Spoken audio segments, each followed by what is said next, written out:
The remainder of the night passed by surprisingly uneventful. The boys continued to train with each other, but were kind enough to stop and make me dinner. I was glad for that. Thank you, guys. Yay. Unsurprisingly, the food was perfect, but I felt a little empty without the boys to eat with me. They most likely had already eaten, but I still felt lonely. No. I couldn't let it bother me. I ate and went back to my room to study and sleep. Suddenly, I felt good going to bed that night. I felt like I could have a peaceful sleep after the previous rough nights I had. I felt good. Jeez, I drifted to sleep and woke up almost flawlessly the next morning. No grogginess, no aches. Perfectly energised and bright-eyed. Woo! Monday morning. Man, how long has it been since I got that much good sleep? A long time? Probably. I looked at my alarm clock. I woke up 10 minutes before my alarm. Woo! 10 more minutes! Woo! I'm gonna go back to sleep for 10 minutes. Hey, I must be lucky today. Yeah. Yeah, you did. Well, you were very lucky yesterday, if you know what I mean. Not quite that lucky, though. I know. Because, you passed out. But whatever. Well, I mean, he was draining the energy, so you'd think, Not the point. Anyways. Still passed out.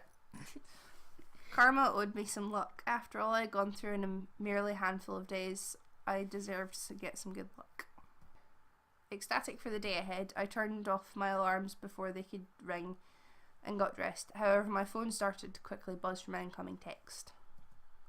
Huh? Who's texting me this early? Buzz, buzz, Yo, Anderson! You're carpooling with us from now on. We're not letting you waste your money on a bus. Get ready and be at your gate at 7 stat. Stat, apparently. Stat. I smiled. My friends were the best. I couldn't drive yet and didn't have a car, so it was awesome that my friends would let me carpool. I checked the time, 6:30. Oh god. Perfect. I can eat some breakfast before they come. Giggity. I packed my bag and carried it downstairs towards the kitchen. As I entered the dining room, I saw a plate with eggs, toast, and bacon sitting on the table. A fresh steaming cup of coffee sat next to the plate with the sugar and creamer on the side. I walked to the table and couldn't believe what I was seeing. Who made this? I spoke aloud and a small red note caught my attention. Have a good day. Yours. Oh boy. I wonder who this could be from. Sam. Maybe. I don't know. Totally. Yeah, totally. He cooked us food today. My heart skipped a beat as I finished. I could tell it was from one of the boys. Maybe it was from him. I smiled before putting the note in my bag and eating up. The food was so delicious, I devoured every amazing bite. I looked at the time again. Time to go! I quickly rushed to the doors, checking myself in the passing mirror. I wasn't wanting to impress anyone, but I still needed to look decent. Fair dudes. Before I could reach the handle of the door, however, someone took my hand. Huh? I turned to see Matthew Holt, who was holding my hand with a concerned frown on his face. My name. Uh-huh. Your name? My true name isn't Matthew. I want you to know my real name. If something were to happen. Huh? His true name? What did he mean? Why was he telling me this now? I remembered reading about a demon's name from the journal yesterday. If you knew a demon's true name, you could summon them to you no matter where you were or where they were. Convenient? Yeah. Matthew gently pulled me towards him and leaned in close to whisper in my ear. My name is Zakeru. How the fuck do you say that? Zakeru. Right, okay, do I have to say it's not like Beetlejuice? Well, I mean, it's a way to summon him. I suppose. It's kind of is like Beetlejuice, Yeah. but he's cuter. Yeah. As he said his name, I could feel it lock in my memory. Something in my head would make sure I would never forget it. See, in this instant, I would forget it. Why? Because I'm, like, you can't tell me a name once. I'll be like, what's your name again? Yeah, I suppose. It's like, you need to get, like, literally drill it into my head. Just get the drill out then. Just sort it out. Matthew pulled away, smiled at me, despite still carrying worry in his eyes. If you are in any danger, call my name. I promise that I'll come and help you. Oh. I stared up at Matthew, unable to say anything. I could only nod in response. Matthew smiled before releasing my hand and heading into the dining room. Something told me that name would be used eventually. Probably. Uh-oh. And right on cue, Naomi drove up to the gates with Suzu waving me down. I never got that expression, waving me down. Just be like, hey, we're here. Yeah. I rushed out the door and we headed to school talking about the homework and the coming day. We made it to the school without a hitch. Our lockers were in the same part of the hall, so we moved quickly, unloaded what we needed to, and got our books and important necessities. First incident of the day. As I walked towards Suzu and Naomi, who were both waiting for me on the opposite side of the hall, something hooked my ankle and made me fall upward. Ow! Hey, are you okay? No. Who did that? All three of us looked back to see Lisette and her gaggle of girls. Lisette had a look of complete innocence, while the girls around her giggled like no tomorrow. Why, you little... Suzu, don't! I felt a giant fire of anger burn in my stomach as I stared at Lisette. Today was not the only time this had happened to me. However, it was clear now who was behind these incidents. Even if she was innocent and one of her goons did it, it was now obvious that Lisette was the mastermind just from the look on her face. She was no friend, nor would she ever be. I had to do something. Okay, so are we gonna stand up and walk away, glare into her soul, or fight her? I want to fight her, but I feel like we should walk away. We're gonna be a bigger person and walk away? Yeah. No. I wasn't going to bring myself to her level. She was a bully. I was not going to let her get to me. I had to be stronger than her, and only then would I have beaten her. I stood up, brushed myself off, pretending nothing had happened. Anderson, you okay? That was a pretty bad fall. Yeah, I'm fine. A fall like that was nothing. I merely smiled at them, not wanting to let them know that the pain was rushing through my body from that fall. My arms were quaking and my shoulders were pulsing, but I remained content-faced. Okay then. I quickly gathered up my belongings and nodded to my two friends. Come on, we'll be late for history. Yeah. You can't be late for history. No. It's all in the past. Seriously. I think I saw that one on Tumblr. Suzu and Naomi looked at each other before frowning and nodding to me. Naomi and Suzu flanked me as we began to walk to class away from the gaggle of bullies. As we walked, I could barely see Suzu flipping the middle finger to the group behind us from the corner of my eye. Friggin' bunch of Lisette feet lickers. Interesting insult there, Suzu. Mm-hmm. That's gross, Suzu. Mm-hmm.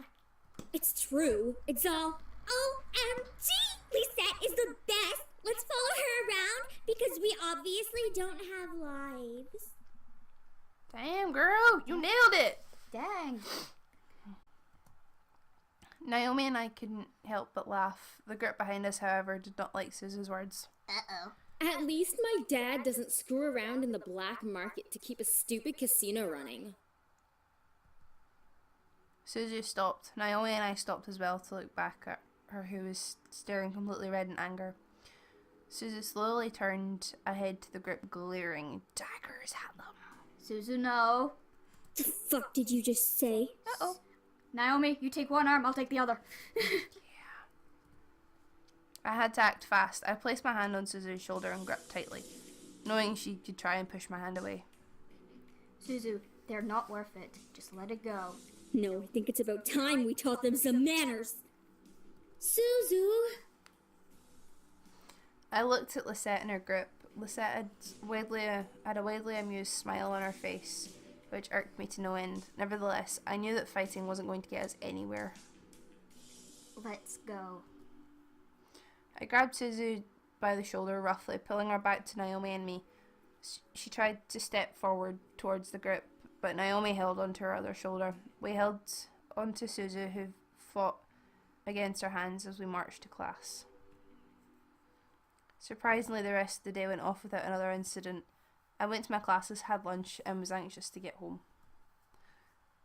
As the bell rang for school to end, I felt my phone vibrate in my pocket. Huh? A text from Dad? Dun dun dun. Oh, do I need to read this as well? Yeah. I'll be picking you up today. Make sure you're ready to go when I get there. Great impression there. Thanks. I try really hard. That's kind of a surprise. I quickly headed back to my locker and got my things before waiting for Naomi and Suzu. Hey, are you ready to go? Actually, my dad's picking me up. Really? Okay, I guess that kind of makes sense. Not really, but okay. We'll drive home together next time. Tell your dad that we've got you covered from now on. Okay. Yeah, alright. Even while I laughed, something didn't seem right. My dad texted me to say why was he going to pick me up? Had I done something wrong? I didn't know. He knows we made out with one of our servants. Oh, she... Uh-oh. If goodbye to Naomi and Suzu before heading off to the usual spot where my dad picks me up. I took the time to listen to my music while I waited. I need to go to another Rise of the Phoenix concert. Sounds interesting. Eventually I played the entire album with no one showing up. And apparently I think that's the band that actually makes the theme song to this. What? And there's a blue tip. Oh. Anyways, yeah. Because I Sorry. think that's the band who makes the theme song to this game. I'm not too sure. Oh, okay. What the hey? Dad's never late. Especially not this late. I quickly dialed my dad's number again, but as soon as I pressed call, it disconnected and read a signal connection error message. What the? No signal error? How do I not have signal? I double checked my phone and saw all 5 bars for signal. He must be in a dead Before I could finish, a group of hands grabbed my hands, feet, and covered my mouth. I screamed into the hand that covered my mouth, struggling to pull away from the hands, grabbing at my limbs. It felt disgusting and scary, feeling their hands on me. I needed it to stop. Hey! Don't dirty up Malix's prey! Oh no. Oh boy. The voice which sent a fearful shiver down my spine whispered into my ear. You are coming with me, Miss Anderson. No, thank you. No, I'm good. I want to go home. Yeah. I couldn't fathom what was happening, but before I knew it, I was blindfolded and my limbs were quickly tied up. Kinky. I felt myself being carried somewhere and was shoved into something that echoed the interior of a bus or a van. The doors closed and I was taken off, unsure of where I was going and why. All I knew was that I was in trouble. Uh-oh. All I saw was darkness. I felt numb as I was taken to a place I didn't know of. I couldn't even move my lips to scream. Sounds zipped past my ears. First the interior of a car, then the outside, then an echoey space with whispers and cackles of people vibrating through it. However, the wrapper in my eyes was eventually removed from my face and my bonds were cut. It took a while for my eyes to adjust, but I found myself in a warehouse surrounded by devils, including Malix, who was smirking at me. Nicely done! I'm sure those little shits will come running to find you when they realize you didn't return to your precious little mansion. They'll search everywhere for you. It's hardly a little mansion. No, we have like it's like a freaking huge one. Yeah. I mean, apparently we didn't even get to explore it much as a kid. It was so big. Yeah. Malix walked over and set the barrel of his gun between the skin... Wait. Alex walked over and set the barrel of his gun against the skin between my eyes. It'll be so funny when they find your dead body instead. Yeah, hilarious. Are we gonna call Matthew? That might be a good idea. Yeah. Sakeru! Oh boy. All of a sudden, a bright purple light engulfed the room, causing the devils around me to cover themselves.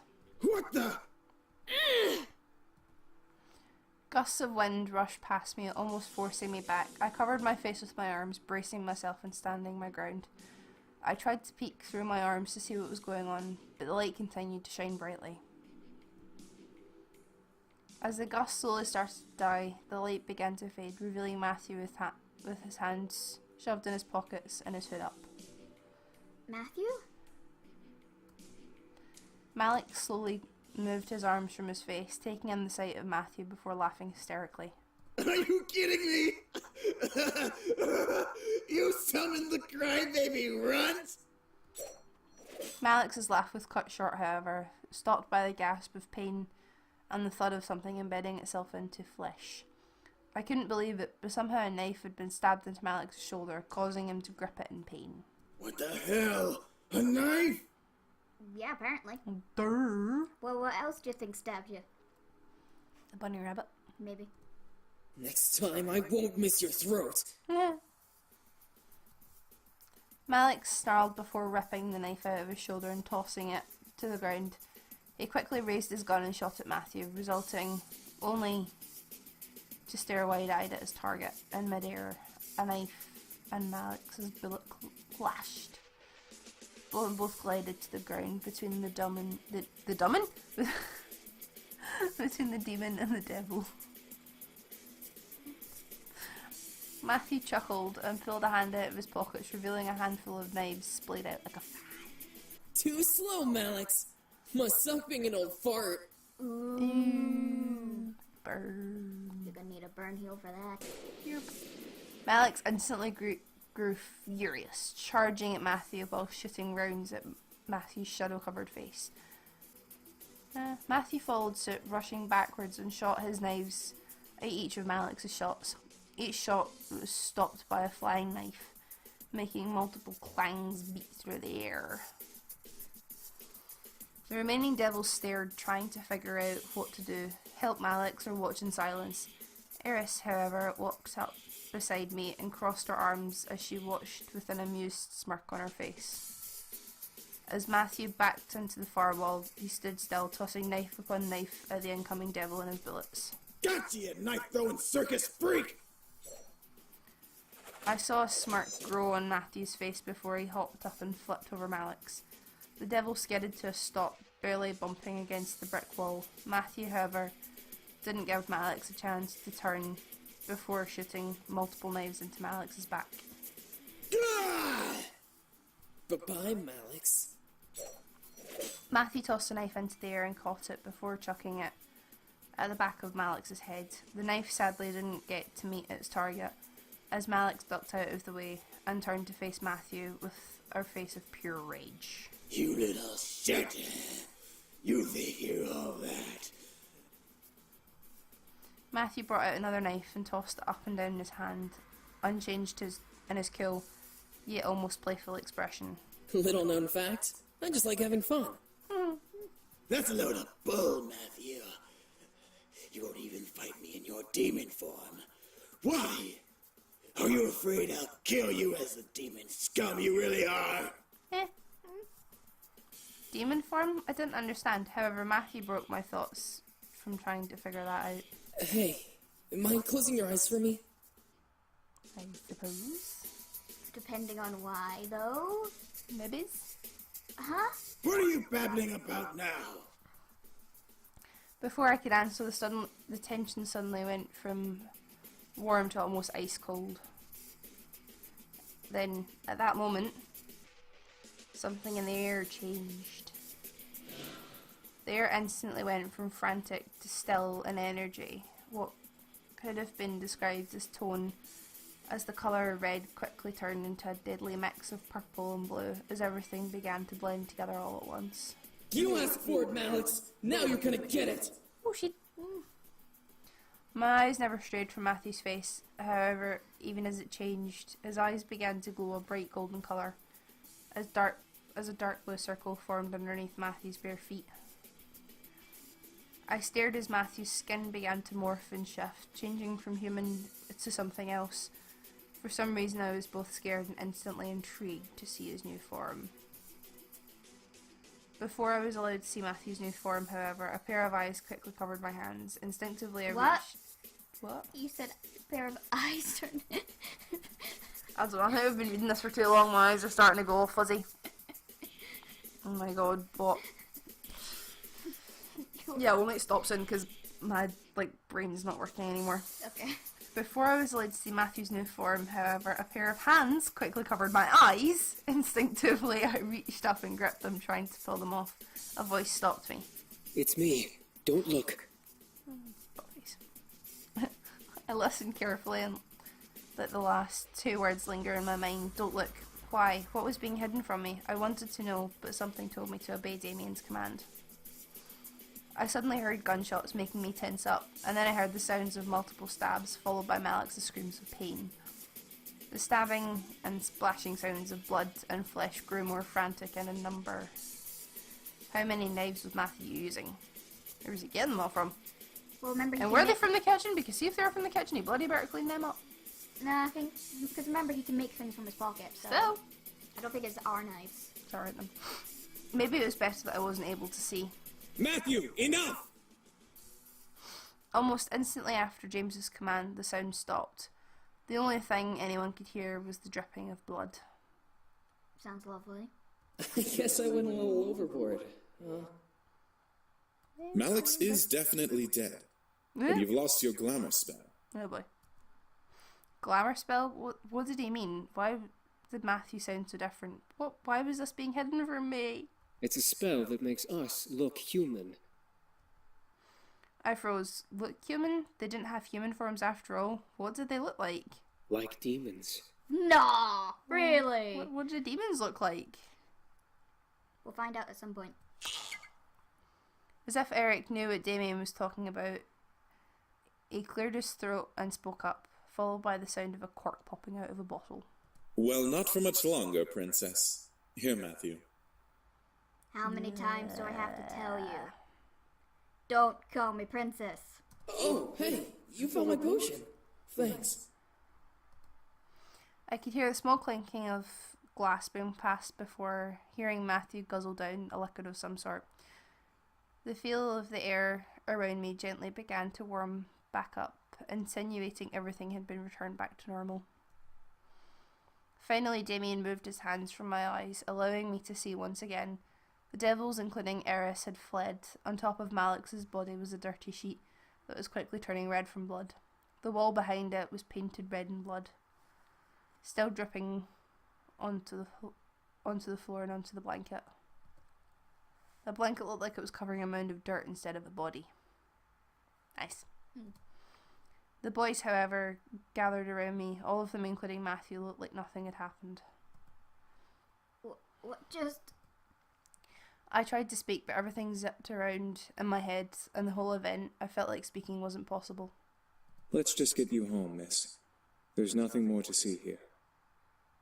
Okay. Spoil sport. I know. We couldn't see his demon form? No? Okay. I could only nod. What had happened boggled my mind to the point of disbelief. I was second-guessing everything, lost in a sea of what and how and when.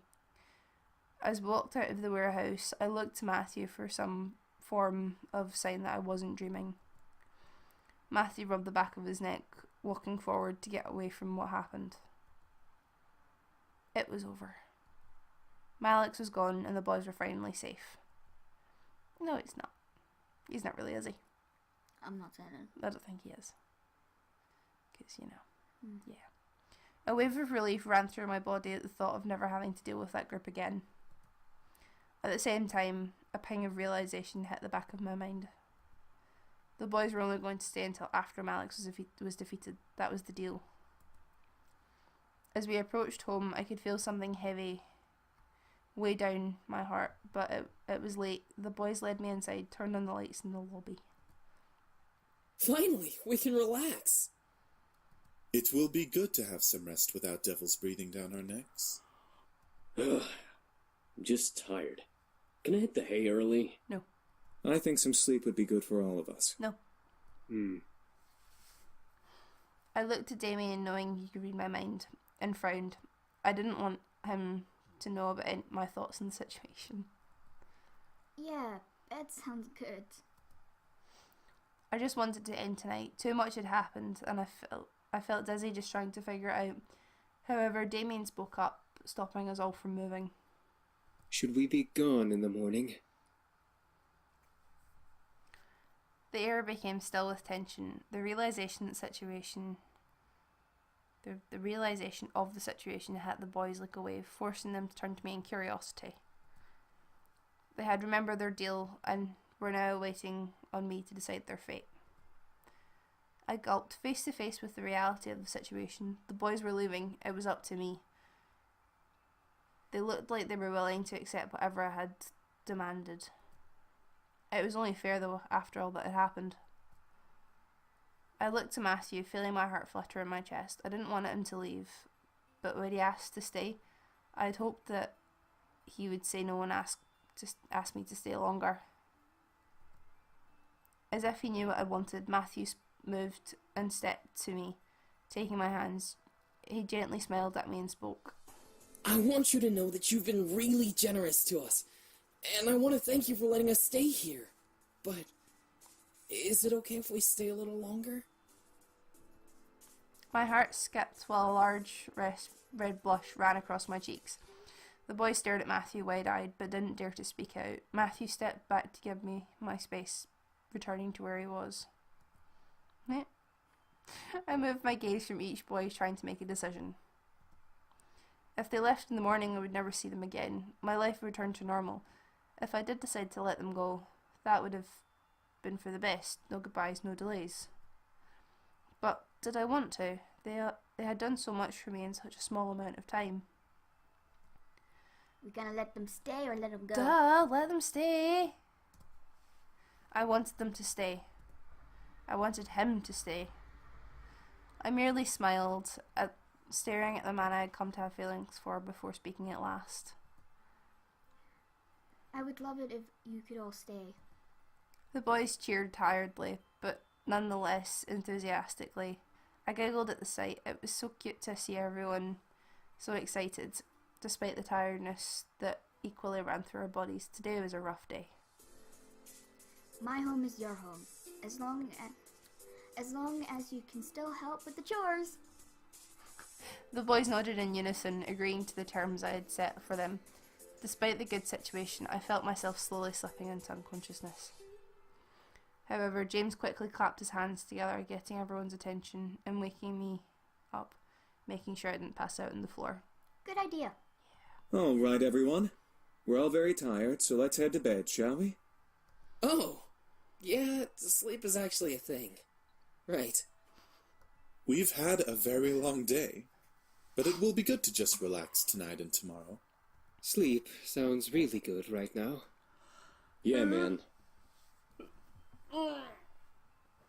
I watched a happy smile grow onto Matthew's lips. He shared my excitement knowing we would be together longer. Who knew how long we would stay together? All I cared about was that I could be with him. Aww. The others quickly left to finally rest, leaving me and Matthew alone at last. They get it.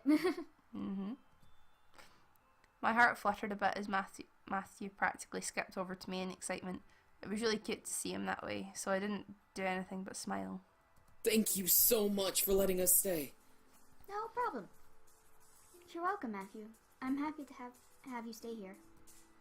I watched his smile brighten a bit before he cleared his throat and chuckled a bit. I didn't know if it was tiredness or my growing attachment to him, but I felt myself sway a bit on my feet. However, Matthew's face made it clear that he wanted to say something else, making me forget that my bed was also calling for me. It's like, come to bed. Sleep. Yeah. Listen, about what happened at the warehouse. No, it's fine. You did what you had to. I understand. Yeah, you turned frickin' Malix into a soup. For now. I had accepted everything that had happened. I knew Matthew had to do what he had to do.